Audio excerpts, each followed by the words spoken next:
Simple and tasty veg sandwich ఎలా చేయాలో చూపిస్తాను రండి. హాయ్ హలో వెల్కమ్ బ్యాక్ అని అందరు చెప్పే రొటీన్ గా కాకుండా అయితే మేము పిల్లలు స్కూల్కి వెళ్తున్నారా సతాయిస్తున్నారా కామెంట్ సెక్షన్ లో రండి మాట్లాడుకుందాం. సో మా పిల్లలు కూడా స్కూల్ కి పోవట్టి 1 వీక్ అవుతుంది. ఇలా అయితే రాగానే ఏదో ఒకటి చేసి పెట్టు అంటే ఏదో ఒకటి నాకు అస్సలు అర్థం కదా ఇప్పటికి. సో ఏదో ఒకటి కాకుండా ఒకటి చేస్తున్నాను. సో అది కూడా మీకు చూపిద్దామని ఒక చిన్న వీడియో ఇద్దామని స్టార్ట్ చేసిన. ఆ ఏదో ఒకటి కంటిన్యూ చేస్తా చూడండి. సో సింపుల్ గా బ్రెడ్ తోటి బ్రెడ్ వెజ్ శాండ్విచ్ చేద్దామా వచ్చేసండి. సో సింపుల్ గా మనకి బేకరీలో దొరుకుతుంది కదా, సో అదైతే తీసుకొచ్చేసుకోండి. చాలా ఫ్రెష్ గా ఉంటది ఈ బ్రెడ్ అయితే. సో చాలా బాగుంటది. సో నిన్న బేకరీకి వెళ్ళినప్పుడు సరదాగా తెచ్చుకొని చూసారు ఎంత బాగుందో, స్పాంజీగా. ఇలాంటి బ్రెడ్స్ దొరుకుతాయి కదా, ఇలాంటి బ్రెడ్స్ తోటి మనం వెజ్ శాండ్విచ్ చేద్దామా రండి. ఎలా చేయాలో చూపిస్తాను. సో ముందుగా మీరు ఎన్ని తినాలనుకుంటారో అన్ని బ్రెడ్ సైజెస్ తీసుకోండి. సో నేనైతే ఇక్కడ మేము 3 మెంబర్స్ ఉన్నాం కానీ ఒకటి 4 ఎక్స్ట్రా చేస్తా. సో 4 చేస్తాను అనమాట. సో చాలా బాగుంటది ఈవినింగ్ టైమ్స్ లో. అన్హెల్తీ ఫుడ్ కానీ తప్పదు, ఏం చేద్దాం. పిల్లలు బయట ఊకే శాండ్విచ్ బర్గర్స్ అడుగుతుంటారు కదా, అలాంటి టైంలో ఇలాంటి రెసిపీ చేయండి. పదండి చూపిస్తాను రండి. సో నేనైతే ఇక్కడ ఒక 4 బ్రెడ్ సైజెస్ తీసుకున్నాను. సో దానికి కావాల్సింది వెజ్ మైనీస్. ఓకే, మైనీస్, ఇంకొకటి వచ్చేసి టమాటా కెచప్, ఇంకొకటి వచ్చేసి పిజ్జా చీజ్. ఓకే, ఇది తీసుకోండి, మనకి డిమార్ట్ లో ఈజీగా దొరికిపోతుంది అనమాట. సో వెజ్ అని చెప్పాను కదా, సో దీంట్లో నేను ఒక 2 పదార్థాలు తీసుకుంటున్నా, only onions and tomato. So మీకు ఇష్టమైతే దీంట్లో క్యాప్సికమ్ కూడా యూజ్ చేసుకోవచ్చు. మా పోరలు జర తినరు కాబట్టి సో సింపుల్ గా ఇట్లా చేస్తున్నాను. సో ముందుగా బేస్కి వేసుకోండి మైనీస్. సో ముందుగా బేస్కి అయితే ఇలా మైనీస్ అయితే వేసుకోండి. సో మీకు ఎంత కావాలంటే అంత వేసుకోండి. సో తినేది ఎప్పుడో ఒకసారి కాబట్టి అన్హెల్దీ అయినా గట్టిగా తిన్నాం, అంతేనా. సో దానిపైన కెచప్, సో టమాటా కెచప్ వేసేసుకోండి. ఇలా చాలా బాగుంటుంది. ఎవరైనా ట్రై చేయకపోతే మస్ట్ అండ్ షుడ్ ట్రై అని చెప్తాను నేనైతే. సో ఇప్పుడు బ్రెడ్ని ఇలా తీసుకొని జస్ట్ ఇలా మంచి బేస్ని తయారు చేసుకోవాలి. సో అప్పుడప్పుడు పిల్లలు శాండ్విచ్ కావాలి, అది కావాలి, ఇది కావాలని ఏడుస్తున్న టైంలో ఇలా చేసి అయితే పెడతా సింపుల్గా. సో ఇవన్నీ ఇంగ్రీడియంట్స్ మనకి సింపుల్గా దొరుకుతాయి కాబట్టి ఈజీగా అయిపోతుంది ప్రాసెస్. ఇంకోటి ఏంటంటే ఇది చాలా ఈజీ ప్రాసెస్, ఓకేనా. సో మనము దానిపైన ఇంకొక లేయర్ పెట్టుకొని కూడా కావాలి కాబట్టి సేమ్ బేస్ తయారు చేసుకోండి. ఇలాగనే మైనీస్ అండ్ కెచప్ పెట్టుకొని. సో 4 మొత్తం 8 స్లైస్ కావాలి కాబట్టి మనకి మిగతాయి కూడా రెడీ చేసేసుకుంటున్నాను. సో మిగతా దాన్ని కూడా సేమ్ మైనీస్ కెచప్.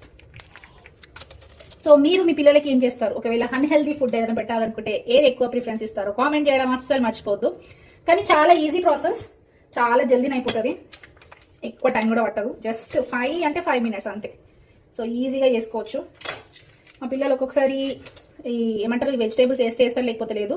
ఒక్కొక్కసారి మరీ టైం లేదు, నాకు ఓపిక లేదు అన్న టైంలో అయితే only mayonnaise ketchup plus cheese ఈ 3 వేసి హీట్ చేసి ఇచ్చేస్తాను అనమాట. సో ఎవరికైనా ఓవెన్ ఉంటే మాత్రం వితిన్ 1 మినిట్ అయిపోతుంది ఈ ప్రాసెస్ అంతా. సో నేనైతే ఇది సింపుల్గా గ్యాస్ మీద చూపిస్తున్నాను, ఇప్పుడు ఓవెన్లో అయితే చూపించట్లేదు. సో మన స్లైసెస్ మొత్తం రెడీ అయిపోయినాయి. సో రాగానే ఏదో ఒకటి అడుగుతూ ఉంటారు, అజ్జయ్ మమ్మీ ఇజ్జయ్ మమ్మీ. ఊరికే మ్యాగీ అడుగుతారు. మ్యాగీ ఎందుకు అబ్బా అవసరం అని చెప్పేసి ఇట్లా చీజ్ దొరుకుతుంది కదా. సో ఈ చీజ్ని మీకు ఎంత కావాలంటే అది తీసుకోండి. అబ్బా నేనైతే చాలా వేస్తాను, భలే ఉంటుంది తెలుసా. కింద బేస్గా వేసుకోండి, మళ్ళీ పైన ఇంకొక దాని మీద వేయకండి. సో చాలు. సో 4 అన్నాను కదా, 4 సరిపోతుంది. ఇప్పుడు ఇలా ఆనియన్స్ ఇట్లా రౌండ్గా చిన్న కట్ చేసుకోండి. తింటుంటే మధ్యలో ఆనియన్స్ తగులుతుంటే సూపర్ ఉంటుంది. సో ఆనియన్స్ పెట్టేసుకొని ఇలా టమాటా ముక్కలు కూడా ఇట్లా పెట్టేసుకొని. సో బేసిక్గా పిల్లలు ఇంకేది తినరు, టమాటా అయితే కొద్దిగా అన్న తింటారు. సో దీంట్లో క్యాప్సికమ్ వేసుకోవచ్చు, కార్న్ వేసుకోవచ్చు. సో మీకు ఏది నచ్చితే అది వేసుకోవచ్చు. సో అవన్నీ ఏం తినరు మా పిల్లలు, నార్మల్గానే తినేస్తారు యాక్చువల్గా చెప్పాలంటే. సో పైన ఇలా బేస్గా ఇలా పెట్టేసుకోవడమే. చూసారా ఎంత సింపుల్, చూసారా. బయట వెళ్ళి కొనుక్కొని వచ్చే బదులు ఇలా ఈజీగా. చూసారా ఇంకోటి మిగిలిపోయింది, నేను ఎక్స్పెక్ట్ చేశాను ఇంకోటి మిగులుతుందని. మీతో మాట్లాడుతూ ఒకటి ఎక్స్ట్రా కూడా వేసేసుకున్నా. ఆ ఎక్స్ట్రా కూడా నాకు అంత ఇష్టం ఇది యాక్చువల్గా చెప్పాలంటే. వాళ్ళకన్నా ఎక్కువ నేనే తింటా అబ్బా దీన్ని అయితే. చలో ప్రాసెస్ డన్. సో మన శాండ్విచ్ బేసెస్ అయితే రెడీ అయిపోయినాయి కదా. సో దీన్ని కొంచెం ఒక్క 2 మినిట్స్ మనమైతే హీట్ చేసుకోవాలి, ఎందుకంటే చీజ్ కరగాలి కదా. రండి చూపిస్తాను ప్రాసెస్ ఏంటో. యాక్చువల్ గా ఇక్కడ ఒక చిన్న క్లిప్ మిస్ అయింది. సో ప్యాన్ హీట్ కి పెట్టేసుకొని మంచిగా బటర్ అప్లై చేసుకోండి. బటరా నెయ్యి అది మీ ఇష్టం. సో నేను ఇక్కడ బటర్ తీసుకున్నాను. బటర్ తీసుకొని మంచి వేసి పెట్టుకున్న శాండ్విచ్ ని పెట్టుకొని మంచిగా హీట్ అయ్యేంత వరకు అయితే పెట్టుకోవాలి. మంచి గోల్డెన్ బ్రౌన్ వచ్చేంత వరకు వేయించుకోవాలి. సో దీని అయితే ఇట్లా టర్న్ చేసుకున్నాను. సో వీడియో క్లిప్ మిస్ అయింది. సో ఇలా కొంచెం కాలేంత వరకు అయితే పెట్టుకోండి. సో ఏంటంటే దీని బేస్ అనేది అంటే మనం చీజ్ వేసాం కదా, చీజ్ మెల్ట్ అయ్యేంత వరకు ఇలా హీట్ చేసుకుంటే సరిపోతుంది. సో ఇలానే అన్ని కాల్ చేసుకుందాం. చూసారు కదా, ఈ విధంగా మనమైతే వెజ్ శాండ్విచ్ అయితే చేసుకోవచ్చు. సో టేస్ట్ ఎలా ఉందో చూసి చెప్తాను. సూపర్ ఉంటది. మీ పిల్లలు అయితే మరీ అడిగి మరీ మేము చేసి పెట్టమని అడుగుతారు, అంత బాగుంటది. సో నేను టోటల్గా ఫ్రై చేశాను కదా. సో లోపల చీజ్ అయితే ఇలా చూసారు ఎంత బాగుందో. సో చీజ్ అయితే ఇలా మెల్ట్ అయిపోవాలి. ఇప్పుడు టేస్ట్ చేసి చెప్తాను ఎలా ఉందో.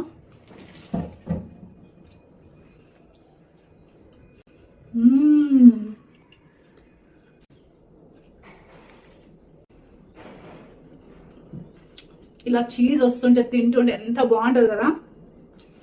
Simply super. బయట శాండ్విచెస్ కన్నా ఇంట్లో ఇలా మనం కొంచెం అన్న హెల్దీగా చేసి పెట్టామనుకో పిల్లలు అయితే చాలా ఇష్టంగా తింటారు. ఇంకెందుకు ఆలస్యం, మీరు కూడా మీ పిల్లలకి ఇలా చేసి పెట్టండి, సూపర్ ఉంటుంది. సో ఈ వీడియో మీకు నచ్చినట్లయితే like, share, comment and subscribe to my channel. Thank you so much for watching. Bye bye.